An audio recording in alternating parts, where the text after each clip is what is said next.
paligid.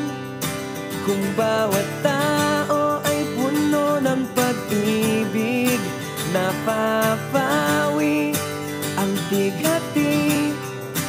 Masilayan lang ang iyong ngiti. Okay gandang isipin ang isang mundong puno ng pag-ibig. Yan guys,